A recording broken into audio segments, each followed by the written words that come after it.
অনেক ভালোবাসা আছে তোমার কাছে, তাই না? অন্ত আমার 1 কেজি দিও ভালোবাসা। আমার মাথায় আসতেছে না, তোমার মতন এত একটা সুন্দরী মেয়ে ওর ওর তার সইছে কেমনে? কি দরকার তোমার, তাই বলো। এখন যতক্ষণ তুই ওকে না ধরবেন, আমি ন্যায় বিচার না পাবো, ততক্ষণ তুই তো এখন আমি দুশ্চিন্তা। আর ওই তো আমার মাইরেই দিয়ে গেছে এখন, মানে আমার চলার মতোই অবস্থায় খারাপ বানিয়ে দিয়ে গেছে।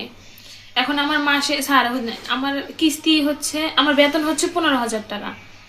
ওভার টাইম তো আমার নাই, তাই হোক নাইট বিল ডে বিল মিলে 18,000 19,000 টাকা পাই। এখন আমার কিস্তি হচ্ছে এমরাদে হচ্ছে 9,000, ওমরাদে হচ্ছে 5,000, আবার হচ্ছে রুম ভাড়া আছে, সব মিলে 4,000। টাকাই থাকে না। ওই তো আমি নিঃস্ব বানাই দিয়েছেন। এখন আপনাদের কাছে আমি আশ্রয় নিয়েছি যে আপনারা আমার হেল্প করেন।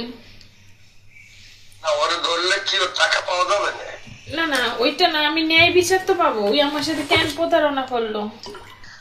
আমার মাথায় আসতেছে না, তোমার মতন এত একটা সুন্দরী মেয়ে ওর ওর তার সইছে কেমনে? ও তো দেখলাম তো ভিডিওতে। স্যার, মায়া আছে এমন একটা জিনিস যা বলে কয়ে তো আর আসে না। মায়াটাকে মায়া কি কাটছে? স্যার, মায়াকে এত সহজে কাটা যায়?